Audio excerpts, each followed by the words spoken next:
خفه شو. به من میگن کار هنوز سر کار، هنوز سر حالم و نمیخوام تو لیوان یخمخ اصل کار مزه زر مار چشای لحظه تا بریز میخوام برم بالاتر.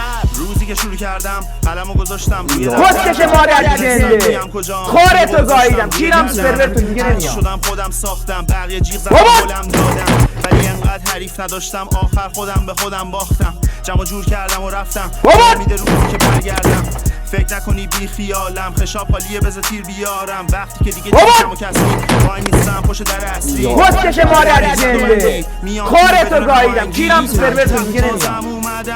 باز برای همه جدیدم 100% دیوونه ترین ها مثل منو ندیدن بعد از من همه میگن راهشون سخت شدیده سینه سخت و یه چیزی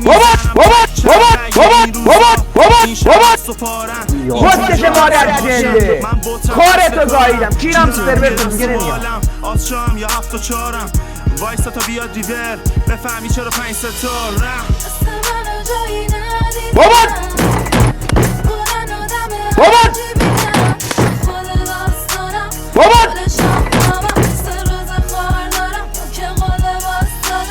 کلماتی سر قد داره واسه خیلی ها درد داره. نه همین بودم من گهواره آره پر رو هم تاره. من قدیمی کارم از خیابونا تاییدیه دارم نری زیر بارم افکارم کمی تیره دارم سمتی ترم من هدیه بارم مجوزم و خیابون داده نه یه کت شلواری پشت میز باشم با غیر آسفالته نه با خودکار خوش نویس دیس میاد پشت دیس ولی انگاری کسی گشته نیست. نه فرق نمیکنه خودکش مادر جنده خورتو گاییدم کیرم سرورتون دیگه نمیام. لازم نیست سوار بنز شم بکنم نشت تو ترس دیگه باشم کش تو سیفم بعضی وقتا خسته پارم ولی دست بر نمیدارم بس یا خودکش مادر جنده خورتو گاییدم کیرم سرورتون دیگه نمیام. اینجا نباید بلنگ پات کسی بیاد به جنگ جات میاد تو چنگ آدمی که زرنگ تن یه بنده مشبه میرسم بهش میرسم میزیر پام علف چپچه میکشمش من کل زندگیم ریسک خطر دفعه پشت ندارم دیسکی چمک ریس بچفم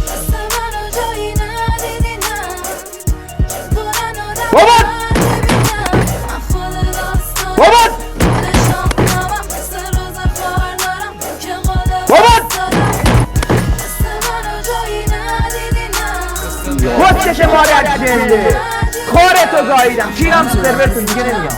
من وقتی با یکی یه زمان گفتم خندیدم هیچ موقع نمیام بکشم زیرش مگه اینکه اون پشت سر من 4 تا گوخوری کنه. خب در اون صورت میزنم ننشم میگم هر کاری هم بخوام میتونم.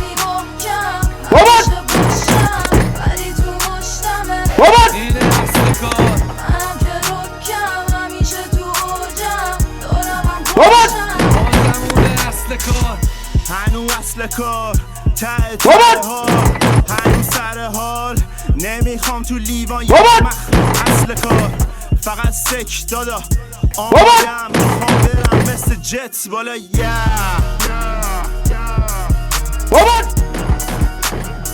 خودکش مادر جنده خورتو گاییدم کیرم سرورتون دیگه نمیام.